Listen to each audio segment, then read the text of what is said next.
see this watch? You see this watch? Yeah. That watch costs more than your car. I made $970,000 last year. How much you make? Step right up, ladies and gentlemen. These scenes will clean your teeth and comb your hair. What's your name? You! That's my name. You know why, mister? Because you drove a Hyundai to get here tonight. I drove an $80,000 BMW. That's my name. Welcome to WatchMojo.com. You call yourself a salesman, you son of a bitch? And today we're counting down our picks for the top 10 sales scenes and pitches from movies. Only one thing counts in this life.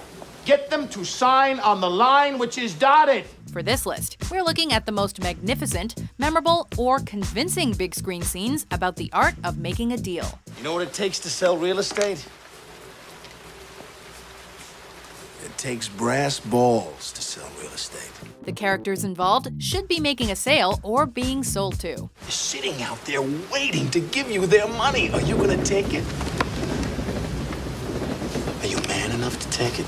The films the scenes are from don't necessarily need to be about sales pitches, You don't like it? Leave. though that certainly helps. Put that coffee down.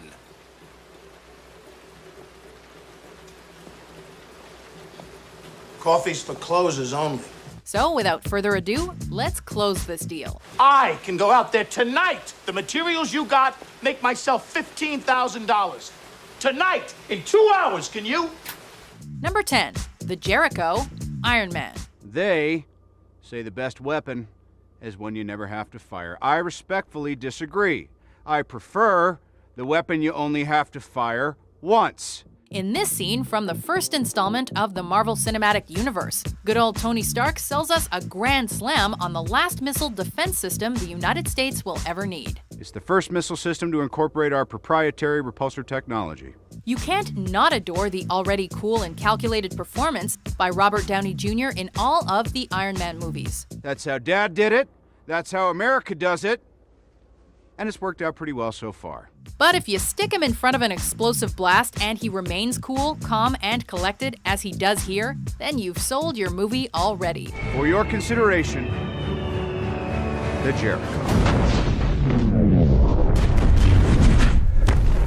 As the dust settles on the closing deal, Tony even throws in a nice perk for his military customers. Now that's class. I'll be throwing one of these in with every purchase of $500 million or more. It's a piece. Number 9, Jerry Lundegaard, car salesman, Fargo.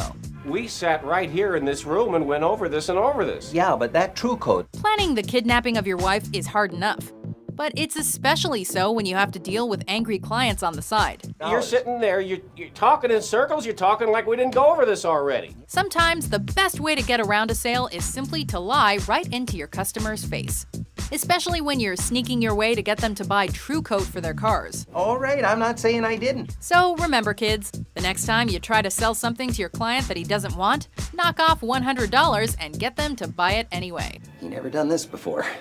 But seeing as it's special circumstances and all, he says I can knock $100 off that true coat. Oh, and be prepared to get called a liar in a rather mean fashion. You lied to me, Mr. Lundgaard. You're a bald-faced liar. Bucky, please. A f***ing liar. Bucky, please. Where's my goddamn checkbook? Let's get this over with. Number 8, The Necklace, Love Actually. Looking for anything in particular, sir?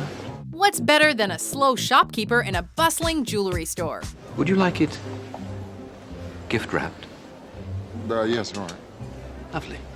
This scene features an overtly polite and classy performance by England's own crown jewel, Rowan Atkinson.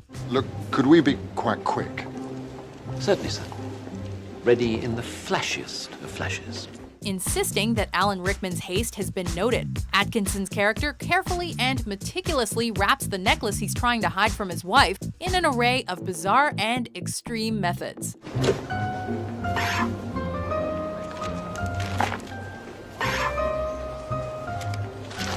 The chemistry of the two actors proves that this sales scene is one of the most shining moments of the film. No bloody holly. But, sir, Leave it, just leave it. Number 7, Han Solo's Millennium Falcon, Star Wars Episode 4, A New Hope. Han Solo, I'm captain of the Millennium Falcon.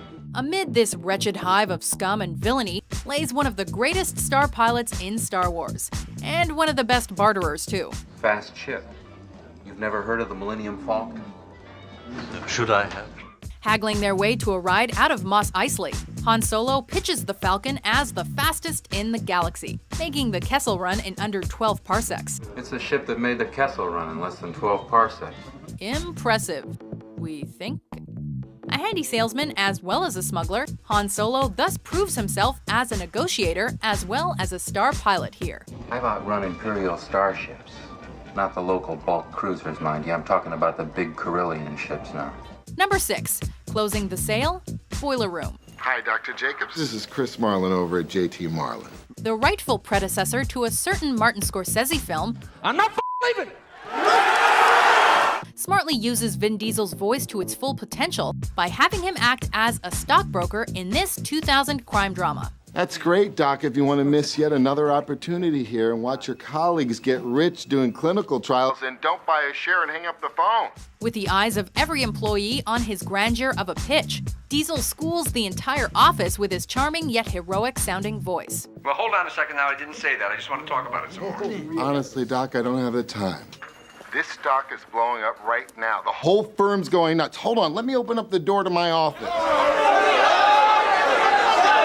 Giovanni Ribisi looks thrilled by Diesel's performance. Ironic, considering that the two met a couple of years previously in Saving Private Ryan. But there wasn't much in the way of sales going on in that film. I can't walk you through this right now. I'm sorry.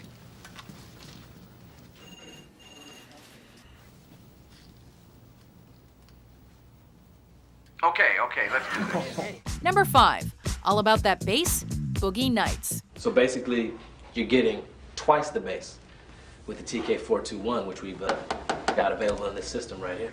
It's one thing to hear it from Watch Mojo's mouth, it's another to watch the scene for yourself. Oh, I think you need all that bass. I mean, if you want a system to handle what you want, yeah, you need the bass. A sales pitch that appears to be going perfectly until you add in the one turnoff for almost any customer: country music. You hear that? You hear the bass, right? You hear it? It kicks. It turns. It curls up your belly. Makes you want a freaky deaky, right? What we love about this scene is the way it builds for minutes on end with a great rapport between Buck and his potential customer. But the energy in the scene turns on a dime. Go on and move with it if you need to. It helps me. Thank you for your time. A nice flavor of comedy for anyone interested. I don't know what you're talking about. Put on that country western shit. No one's gonna buy a stereo. What kind of brother are you anyway, huh? Listen to that shit. Number 4, desktop demonstration, Tommy Boy. What my associate is trying to say is that, our new brake pads are really cool. Another flavor of comedy we can all enjoy is Chris Farley's delightful demonstration of his new brake pads in this road comedy. Truck tire. I can't stop! Help! There's a cliff! And your family screaming, "Oh my God, we're burning alive!" Sometimes it's wise to make use of props when conducting a pitch, but maybe not to such extremes as these. No, I can't feel my legs! In comes a meat wagon! Wee, wee, wee. And the medic gets out and says, "Oh my God." All seems perfectly fine until dear old Chris decides to break out the cliffs, the fire, and ambulances as his imagination literally runs away with him. New guy's in the corner puking his guts out. All because you want to save a couple extra pennies. And to me, it doesn't. Get out. Now. What surprises us most is how a pitch like this could fail. Do you validate? Now. Okay, thank you. Number 3, You Rent It, Glengarry Glen Ross. You know, they say you don't buy it, you rent it. Huh? The thing. Alec Baldwin lays down the laws of the jungle in a matter of ABCs. A, B, C.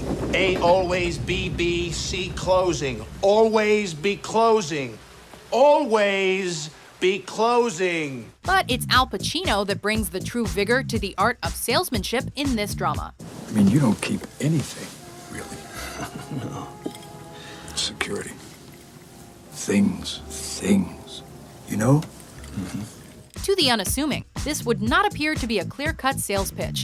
But that's because Pacino entices us to learn more about what he's talking about before pulling the trigger on the real estate sale right at the end. Stocks, bonds, objects of art, real estate. What are they? An opportunity.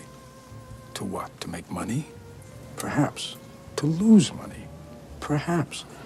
To indulge and to learn about ourselves? Perhaps. The pacing is more key than anything else in this scene, as Pacino frames the sale as an opportunity rather than a standard purchase. Look at this. What is this? This is a piece of land. Listen to what I'm going to tell you now.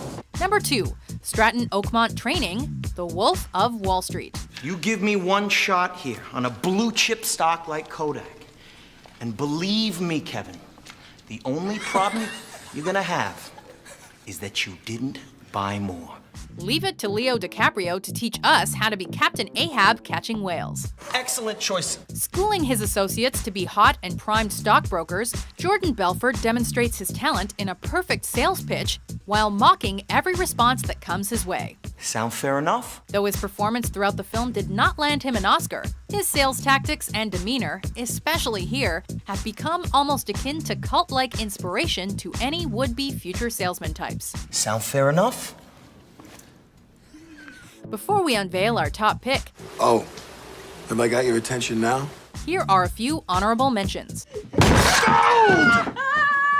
To the man with the exceptional beard and his unexceptional It's a bit nipply out. I mean nippy out. What did I say, nipple? Can you be here in 20 minutes? 20 minutes, absolutely. Just had someone cancel. Come now. I'll give you a few minutes before the 49ers. Monday Night Football, buddy. Yes, sir. Thank you very much. See you soon. Bye-bye. Okay, see? See, now you found yourself. You was looking for here now, see? Today's forecast, dark and cloudy, and chance of drive-by. How many car salesmen talk about their work, huh? How many cigarette salesmen? Both their products kill more people every year than mine. At least mine has a safety switch. The only thing the road cares about is that you pay to visit once in a while. Nike. No games, just sports. Number 1, buying guns, Taxi Driver. Hey, Travis, this here's Easy Andy. He's a traveling salesman. How you doing, Travis? This is the moment that puts sales scenes on the map as potential dramatic winners. You got a 44 Magnum? It's an expensive weapon. It's all right, I got money. It's a real monster. Robert De Niro remains almost completely silent for its duration as he calculates every word his salesman, Easy Andy, is saying. There you go. It's a premium high resale weapon.